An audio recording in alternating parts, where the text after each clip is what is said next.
"You better get out of that wheelchair fast, or you're gonna die," came the urgent warning from behind me. Desperately trying to stop the accelerating wheelchair, I could hear Tyler's cheerful voice. Frantically, I pulled the brake of the wheelchair with my hands. Tyler, a man careless with money, and I were supposed to have pledged our love that day.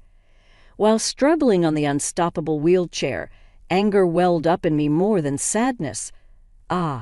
Thirdly, the wheel got caught in something and I was thrown from the wheelchair. A large noise echoed behind me and I lost consciousness.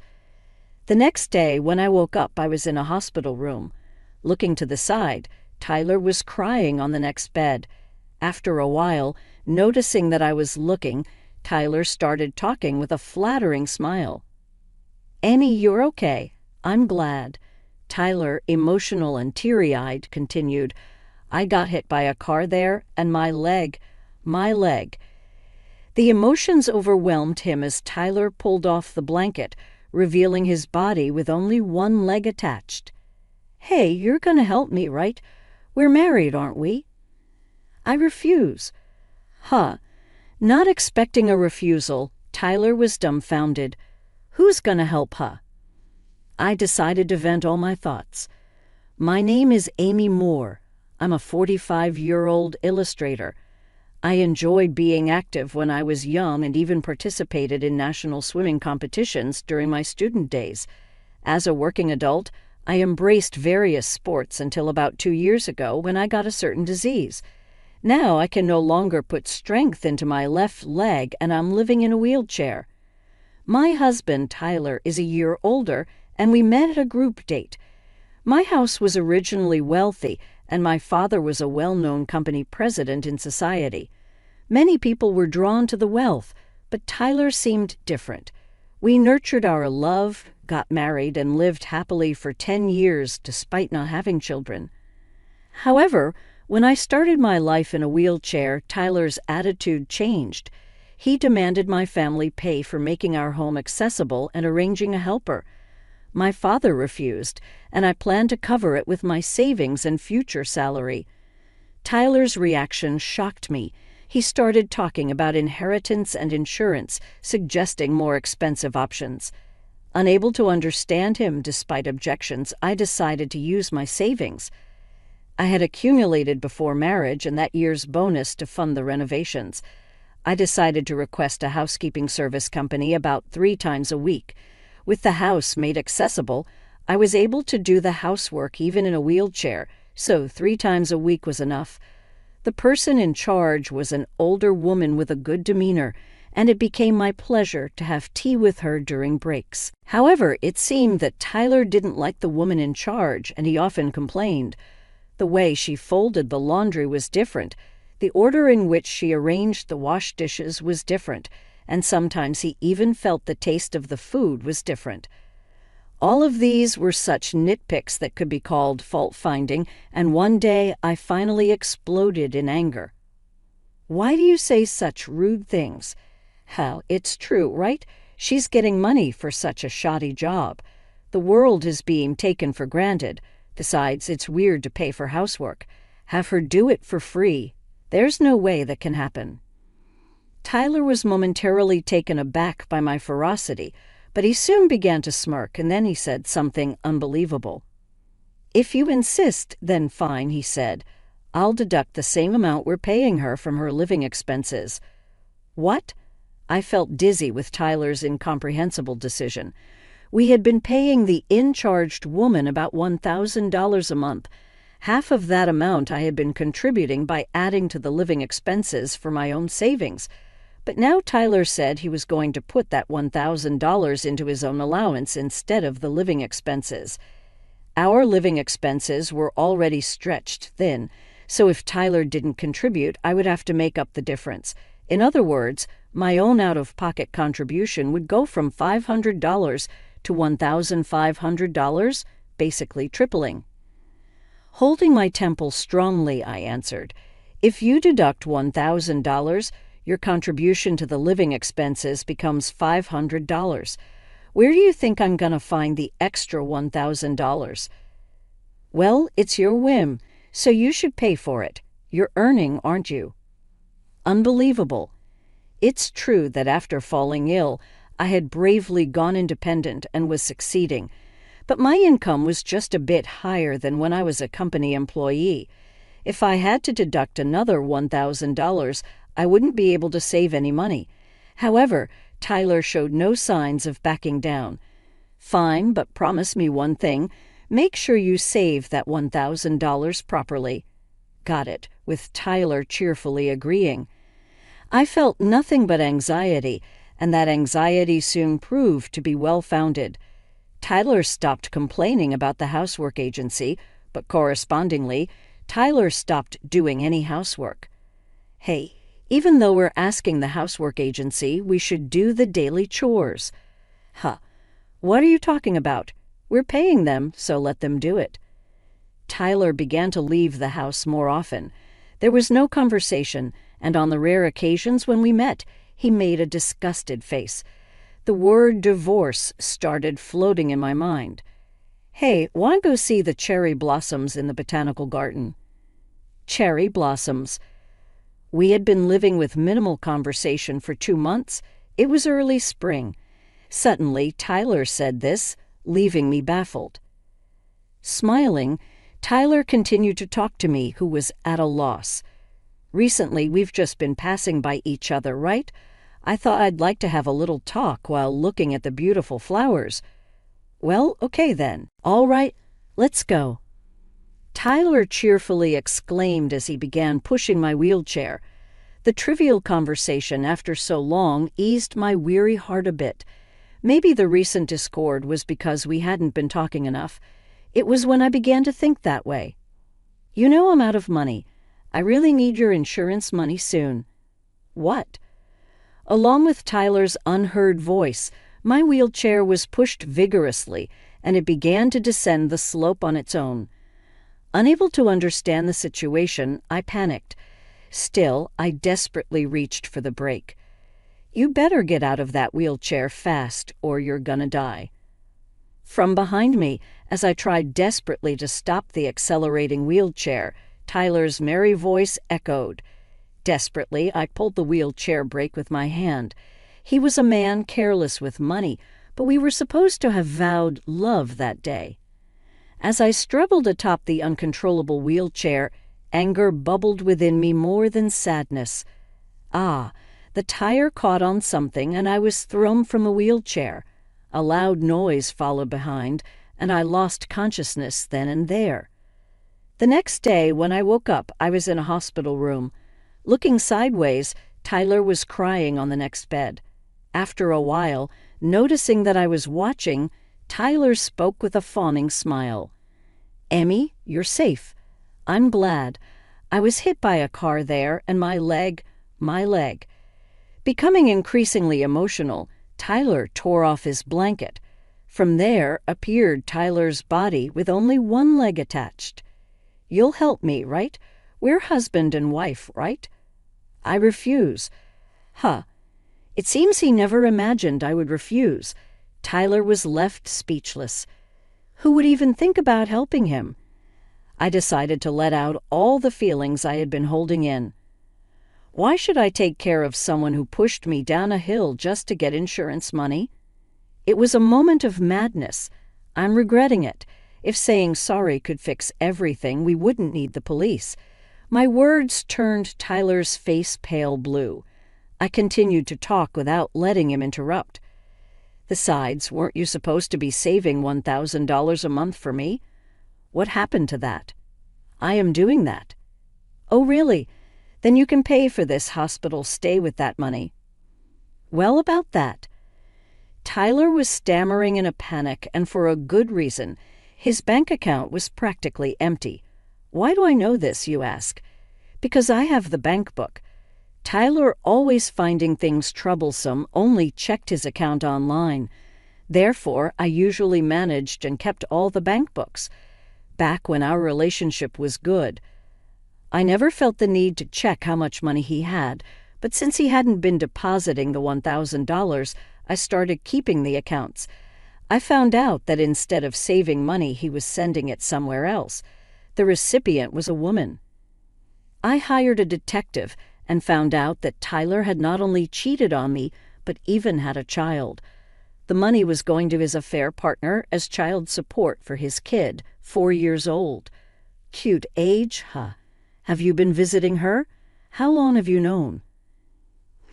A month now. As I said this, Tyler's mouth hung open in shock. I dropped another bomb on him. Really? I was shocked because you're paying child support for someone else's child. Tyler had a confused look on his face, understandably so, as Tyler believed the child his affair partner had given birth to was his own. I couldn't hold back my laughter. Then you see, you can't even have children. I continued talking while laughing at his most foolish face and voice ever since we met. You really thought I was the reason we couldn't have kids. Well, I was considerate and didn't tell you, but your father knows. It's a lie.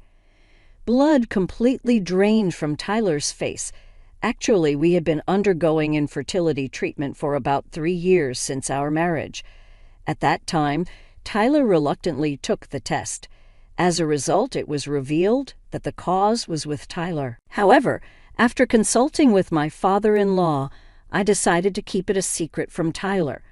My father-in-law had the view that Tyler, who is mentally fragile, would not know what to do if confronted with that fact. Hearing my father-in-law's view, I was troubled, but in the end, I continued the infertility treatment without telling Tyler the results and stopped it at Tyler's request. After telling him all this, Tyler suddenly called someone on his smartphone. Hey, you had an affair, didn't you? The kid ain't mine, is it? Watching Tyler yell like that at the first word, I understood who he was calling. Tyler seemed to be getting arguments from the other end, and occasionally his voice would leak out sharply. Among them, I burst out laughing at the words, You had an affair too, didn't you? Tyler is saying, This isn't the time for such talk. But to me, both the woman who deceived Tyler to pay child support for another man's child and Tyler, who spent all the money on child support and affairs and then pushed his wife off a hill for insurance money, seemed equally terrible. It seems the call was unilaterally cut off and he couldn't get through no matter how many times he tried calling back. Tyler was utterly angry at the attitude of his affair partner, seemingly forgetting I was beside him. That bastard, was she only after the money? Sorry to interrupt while you're heated up, but we're not done talking. Emmy. It seems Tyler finally remembered I was there, looking at me and sweating. I brought the conversation back with a smile. Do you remember signing the papers when we decided to save that $1,000 you spent? I sighed at Tyler's attitude. He probably planned to go back on it later anyway. I picked up my smartphone from the table and showed him a photo. See, it's written here, right? In the event of misuse, divorce, and the entire amount spent up to the discovered month will be paid to the wife, Emmy. It's a scam. That was not there. Oh, but it's properly checked, and there's a signature too, right? It's even notarized, isn't it? Tyler looked frustrated, and then he immediately appealed to me with desperate eyes. Come on, Emmy. I was just possessed. Please don't say divorce, okay? Besides, I can't pay such a large amount. Divorce is settled. I can't do it anymore. But don't worry. You can pay the spent amount in installments. Seeing me like that, Tyler had a face like he's the victim. I sighed and called out to the figure hiding at the entrance of the hospital room. Please come in, Dad. Seeing his father-in-law enter the room, Tyler shouted. My father-in-law, face red as if his veins might burst, is glaring at Tyler. This is the end of our relationship. What are you talking about? My father-in-law glared at Tyler and came over to me to apologize. I'm truly sorry. I won't ask for forgiveness, and it's fine if you don't. Please file a complaint. I'm really glad Emmy is safe. Thank you. He must be crying. Large drops of water are falling onto my bed. I glared at Tyler, the reason for making my beloved father-in-law do this. What? Don't you feel anything seeing this? It's your fault. Always spending money, and yet earning more than me, and your rich family is stingy. I don't know why I married you. So you were after the money too. Feeling like all the beautiful memories have been tainted, my voice is the lowest it's ever been in my life. Tyler is surprised. Looking at me while surprised at myself for deeply loathing Tyler, I put on a smile. Well, marrying for money and in the end having to pay repayment, huh? Shut up. I'm not paying. Too bad. Payment is a done deal. As I said this, my father-in-law, looking scary, told Tyler, I will be watching you until the payments are done. I couldn't see, but his face must have been terrifying as Tyler's face went pale and he was shaking. Excuse me for interrupting. In this worst atmosphere, a middle-aged doctor in a white coat entered. Coming straight to me, the doctor handed over a document. Is there a reason you are not receiving treatment for your leg? What? Tilting my head in confusion, I looked at Tyler, who was staring at the doctor with a pale face. The doctor continued speaking with a puzzled look. If you have surgery on your leg, you'll be able to move again. Didn't you hear that when you were diagnosed before? I didn't hear. I looked at Tyler, who was trying not to meet my eyes. Seeing that, I had a bad premonition. Tyler, you lied to me, saying that the illness would never be cured and that I would never walk again. Ah, at Tyler's non-committal reply, my father-in-law again yells at him. I turned to the doctor and asked, I didn't hear the diagnosis directly at the time. Could you please tell me? Yes, Amy, your illness is a temporary paralysis caused by a herniated disc hitting the spinal cord, leading to blood flow issues. Since some time has passed, you'll need rehab, but you will be able to walk. I couldn't stop my tears at the doctor's words. I was wrong to trust Tyler and not hear the diagnosis, but my disgust for Tyler, who lied about a problem involving a person's life, grows by the minute. There's not a shred of affection left. Tyler, what's going on? Tyler, don't just stand there, say something. My father-in-law's yelling echoes in the hospital room. Tyler's shoulders shudder and he suddenly starts crying. But if Emmy is free to roam the world, I'm always left behind. If she's in a wheelchair, she will always stay home, and she won't try to have more fun than me, right? So what? Your selfish jealousy has forced me to live in a wheelchair for 2 years, knowing I could have surgery to eliminate the pain and paralysis, and you kept silent. That's the worst. At my words, Tyler hangs his head in exhaustion. I look at him with cold eyes. Both the doctor and my father-in-law seem angry at Tyler for selfishly denying me my chance for treatment. So, Amy, may I explain the surgery to you tomorrow? Yes, please do. I instantly brighten up. The doctor smiles back at me warmly. Just that gives me hope for a bright future ahead. I will instruct the nurse to separate the rooms. No, I don't want to be separated from Amy, Tyler protests loudly. The doctor glances at Tyler's sudden refusal, ignoring him. Then he says to me, see you tomorrow, and leaves the room. Amy, you're not really gonna divorce me, right? I'm an amputee, remember? I know I was wrong to keep quiet, but think about our current situation. Tyler pleads. Despite my father-in-law yelling at the incredibly selfish Tyler, he stands his ground. I silently watch, but seeing no sign of it settling down after about 10 minutes, I reluctantly speak up. Then I'm gonna work and you'll handle the chores. If you ask for a service, you'll pay for it. Oh, and I'll deduct that amount from the living expenses. Huh. I can't live like that. What are you saying?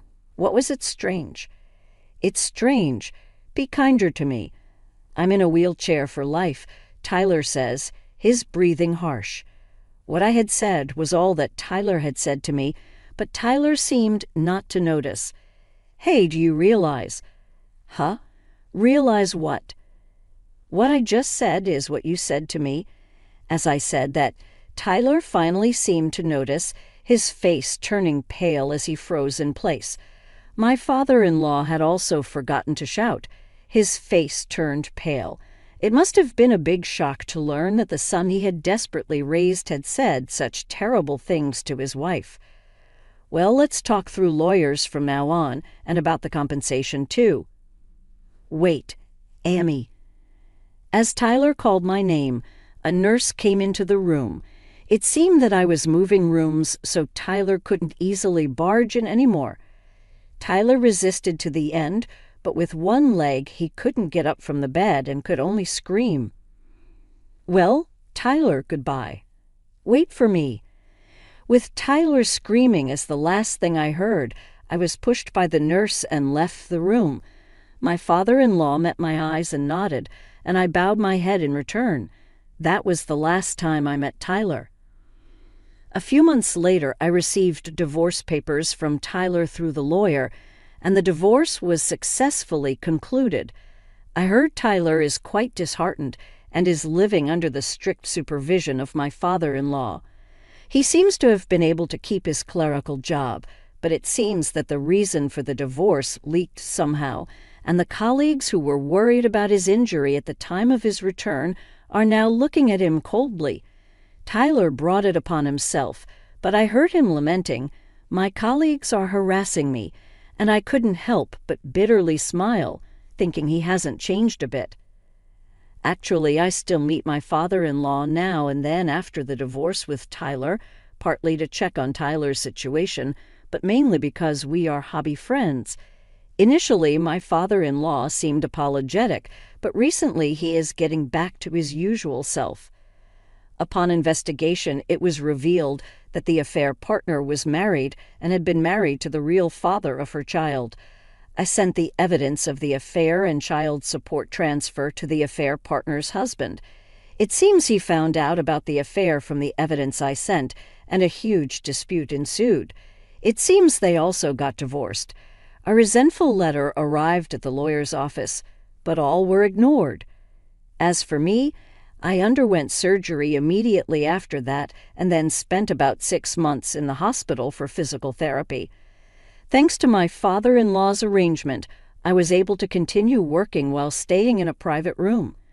After being discharged, thanks to ongoing physical therapy and regular checkups, I can now walk with a cane. A recent daily routine is to take a walk around the house.